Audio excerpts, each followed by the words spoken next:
Gas cylinder தட்டுப்பாட்டை கண்டித்து மத்திய அரசுக்கு எதிராக திருவண்ணாமலை மாவட்டம் வந்தவாசியில் திமுக தலைமையிலான மதச்சார்பற்ற கூட்டணி சார்பில் கண்டன ஆர்ப்பாட்டம் நடைபெற்று வருகிறது. இதுகுறித்த முழுமையான விவரங்களோடு செய்தியாளர் அகிலன் இணைந்திருக்கிறார். அகிலன், விவரங்களை வழங்கலாம்.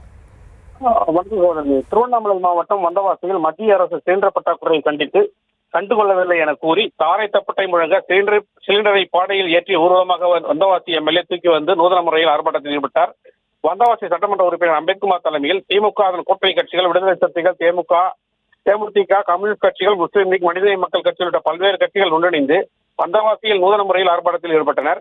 சிலிண்டர் பற்றாக்குறையை கண்டுகொள்ளாத மத்திய அரசை கண்டிக்கும் வகையில் ஆரணி சாலையில் இருந்து பாடை கட்டி அந்த பாடையில் சிலிண்டரை வைத்து மாலை அணிவித்து இறந்தவரோட உடலை தூக்குவது போல் தூக்கி கொண்டு தாரை தப்பட்டை முழங்க வந்தவாசி சட்டமன்ற உறுப்பினர் அம்பேத்குமார் மற்றும் கூட்டணி கட்சி நிர்வாகிகள் ஊர்வலமாக வந்தனர். பின்னர் மூதாட்டிகள் இறந்தவர்களுக்கு ஒப்பாரி வைத்து அழுவது போல் கேஸ் சிலிண்டர் முன் ஒப்பாரி வைத்து மோடி ஐயா சிலிண்டரை கொடுங்கள், மோடி ஐயா சிலிண்டரை காப்பாற்றுங்கள் என உயிர் வாழ்வாதாரத்தில் உணவை காப்பாற்றுங்கள் என ஒப்பாரி வைத்து நூதன முறையில் கதறி அழுதினர்.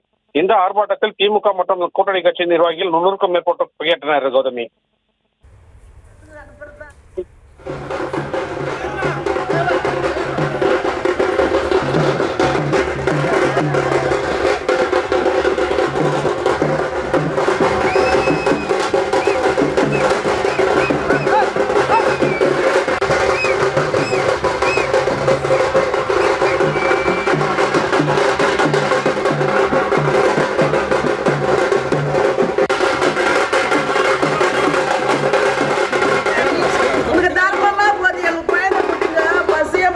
இருக்குது மோடி ஐயா,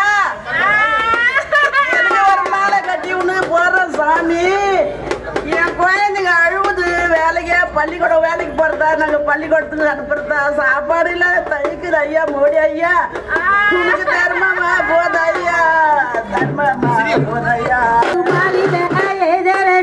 நான் பார்த்தேன் அங்க காக்கா சரிச்சா காலம் போய் காலம் வரும்.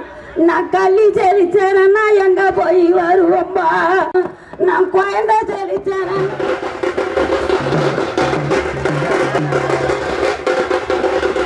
விவரங்களுக்கு நன்றி அகிலன்.